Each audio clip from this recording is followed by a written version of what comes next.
नमस्कार। दादी की कहानी में आप सबका स्वागत है।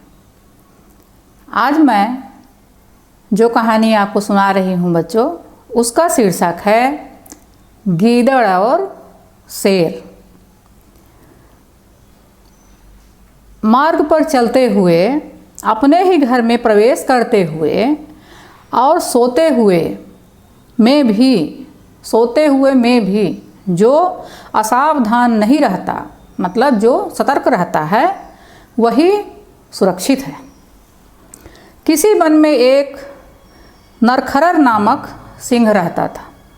वह अत्यंत विकराल और हिंसक था, जिससे वन्य पशु उसकी आहट पर ही भाग खड़े होते थे। उसे देखते ही काकर चीखने लगते थे, जिससे उसे भोजन प्राप्त करने में कठिनाई होने लगी। एक दिन वह भूखा प्यासा संध्या तक घूमता रहा, मतलब शाम तक घूमता रहा। अंत में बारिश से बचने के लिए एक गुफा में चला गया।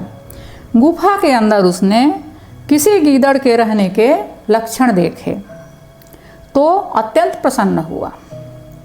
उसने सोचा, रात्रि में वह गीदड़ विश्राम हेतु यहाँ अवश्य ही आएगा, तब मैं उसे मारकर खा जाऊंगा। वह यह निर्णय करने के पश्चात गुफा में छुपकर बैठ गया। उस गुफा में दधिपुच्छ नामक एक गीदड़ अपने परिवार सहित रहता था। संयोगवश वह उस दिन कहीं गया हुआ था। वापस लौटने पर अपने पत्नी और बच्चों के साथ जब वह गुफा के समीप पहुंचा तो चौंक पड़ा। क्यों चौंक पड़ा? गुफा में शेर के पद चिन्ह अंदर की तरफ गए हुए थे, परंतु उसकी वापसी के चिन्ह नहीं थे। यह निर्धारण करना कठिन था कि सिंह मुहाने से, मतलब गुफा के अंदर से किसी दूसरी ओर निकल गया था या गुफा में ही छुपकर बैठा हुआ था।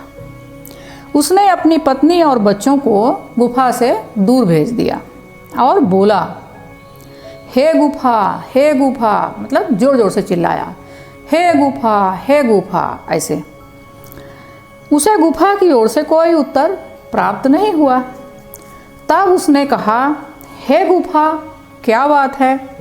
आज तुम मेरे पुकारने पर कोई उत्तर नहीं दे रही। क्या तुम किसी प्राणी से भयभीत हो?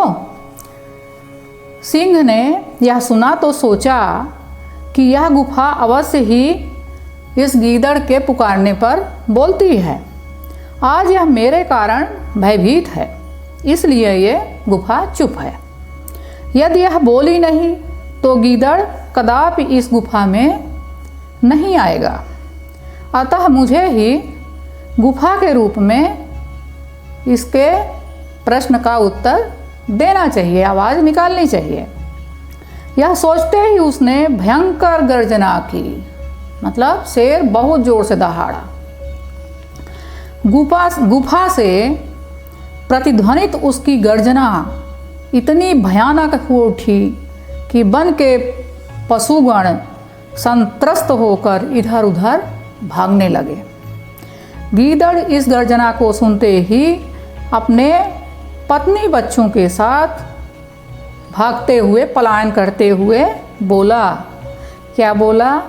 विचार किए बिना और अच्छी प्रकार से निरीक्षण किए बिना अकस्मात ही कोई कार्य नहीं करना चाहिए, चाहे वह अपने घर में प्रवेश करना ही क्यों ना हो।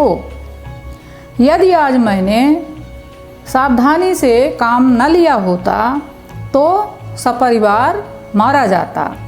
इतने वर्ष इस वन में रहते हो गए, मैंने तो किसी गुफा को बोलते हुए पहले कभी नहीं सुना। इस तरह से सिंह की गर्जना से सुनकर गीदड़ भाग गया और उसकी और उसके परिवार की रक्षा हो गई, क्योंकि वो सावधान था और सतर्क था। धन्यवाद।